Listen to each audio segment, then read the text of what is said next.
Tantang militer Cina di Laut Cina Selatan. Ini yang dilakukan kapal perusak Amerika Serikat. Pada Rabu lalu, sebuah kapal perang Angkatan Laut Amerika Serikat berlayar di pulau-pulau yang diklaim oleh Cina di Laut Cina Selatan dalam operasi kebebasan navigasi. Hal ini menandai langkah terbaru Washington untuk menantang klaim teritorial Beijing di perairan yang diperebutkan. Melansir dari Reuters, Armada ke-7 Angkatan Laut Amerika mengatakan kapal perusak USS Russell menegaskan hak navigasi dan kebebasan di Kepulauan Spratly sesuai dengan hukum internasional. Di sisi lain, Cina mengklaim kedaulatan atas seluruh wilayah. Akan tetapi, Brunei, Malaysia, Filipina, Vietnam, dan Taiwan juga telah mengajukan klaim serupa untuk beberapa pulau. Klaim teritorial Cina yang luas di perairan yang kaya sumber daya telah menjadi tombol panas dalam hubungan Cina-Amerika Serikat yang semakin sulit. Kedua negara berselisih tentang perdagangan asal-muasal pandemi COVID-19, Hong Kong, Taiwan, dan tuduhan pelanggaran hak asasi manusia terhadap Muslim Uighur. Washington mengecam upaya Beijing untuk menindas negara tetangganya. Sebagai balasan, Cina telah berulang kali mengecam upaya Amerika Serikat untuk memicu kerusuhan di kawasan dan mencampuri apa yang dianggapnya sebagai urusan dalam negeri. Kapal Amerika Serikat melewati Kepulauan Spratly mengikuti latihan bersama oleh dua kelompok kapal induk Amerika Serikat di Laut Cina Selatan. Dan kapal perang lain yang berlayar di dekat Kepulauan Paracel yang dikendalikan Cina awal bulan ini.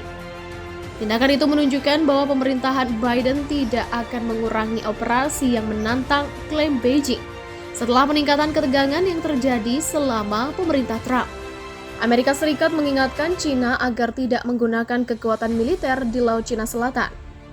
Amerika menegaskan kembali pandangannya bahwa kebijakan Cina yang akan tegas di Laut Cina Selatan adalah ilegal.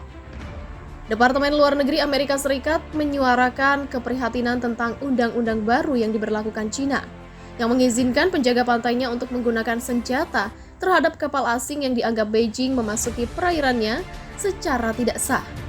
Teks di belai tersebut secara tegas menyeratkan bahwa undang-undang ini dapat digunakan untuk mengintimidasi tetangga maritim Cina. Begitulah kata juru bicara Departemen Luar Negeri Ned Price, seperti dilansir dari Straits Times. Kami mengingatkan Cina dan semua yang pasukannya beroperasi di Laut Cina Selatan, bahwa pasukan maritim yang bertanggung jawab bertindak dengan profesionalisme dan menahan diri dalam menjalankan otoritas mereka.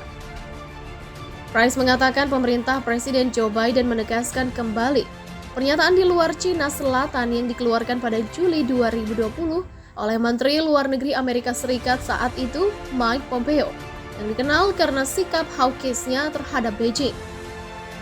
Dalam pernyataan itu, Pompeo menyatakan bahwa klaim Beijing atas sumber daya lepas pantai di sebagian besar Laut Cina Selatan sepenuhnya melanggar hukum. Amerika Serikat telah lama menolak klaim luas Cina di jalur air strategis. Tetapi Pompeo melangkah lebih jauh dengan secara eksplisit mendukung posisi negara-negara Asia Tenggara seperti Filipina dan Vietnam daripada menghindari sengketa.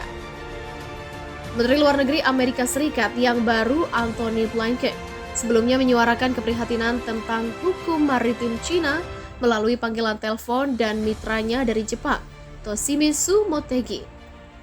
Blinken pada saat itu menegaskan kembali bahwa pulau-pulau Senkaku di Laut Cina Timur juga diklaim oleh Cina berada di bawah perjanjian keamanan yang mengikat Amerika Serikat dan Jepang untuk saling membela.